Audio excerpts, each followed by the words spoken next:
Welcome to Share Fred Tutorial. Don't forget to subscribe and hit the notification bell. Thank you and enjoy watching.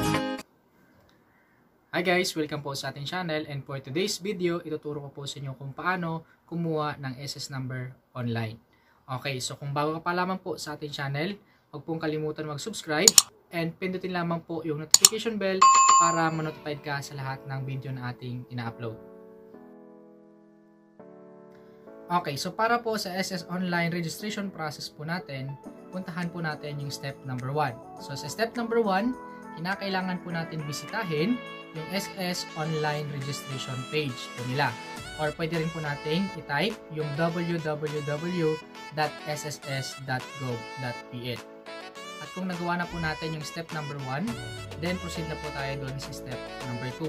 So para naman po sa step number 2, so kinakailangan po natin ilagay lahat ng personal information po natin, tulad nga po ng apelyido, pangalan, at kaarawan at yung email address po natin. So yung email address po natin, huwag po kakalimutan na dapat po i-active po ito para po sa susunod na proseso na ating gagawin.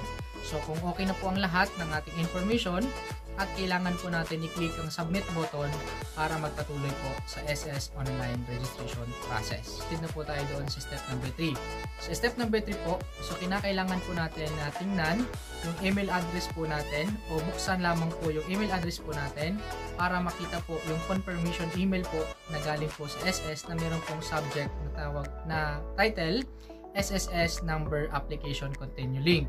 So, kinakailangan nyo lang pong i-click yung link po na nakalagay sa email po nila para po magpatuloy po sa susunod na proseso. So, take note lamang po, kinakailangan po magawa po ninyo within 5 days po dahil invalid na po yung link na yan at mag-send po tayo ng panibagong application. At para naman po sa step number 4, kinakailangan po natin kumpletuhin yung ating application. So, patuloy lamang po natin sagutan yung SSS online application form ng tama. Tapos, kung okay na po, kinakailangan po natin i-click yung next button para sa susunod na stage po ng SSS online registration process.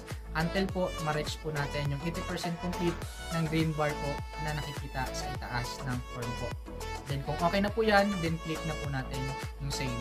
At ngayon naman po, kung natapos na po natin yung step number 1 hanggang step number 4 po, kinakailangan po natin reviewin ang lahat ng information na nilagay po natin para wala pong maging problema. So, kung meron naman pong naging nakitang mali doon sa nilagay po natin information sa form po ni SS, so kinakailangan po natin i-click yung previous button po o yung previous button para makorek po natin ito. Okay? So, kung okay na po ang lahat ng information na inyo pong nilagay, so i-click na po natin yung generate SSS number. At kung nakapag-submit na po tayo ng ating application, antayin lamang po yung email po ni SS na meron pong nakalagay na SSS number po natin. Tulad po ng nakikita nyo po sa screen po ninyo ngayon. Okay? At kung nagustuhan po ninyo yung video po natin, huwag pong kalimutan mag-subscribe and i-like po yung ating video and i-share po sa lahat po ng ating mga kaibigan. Maraming salamat po and see you sa next video po natin. Maraming salamat!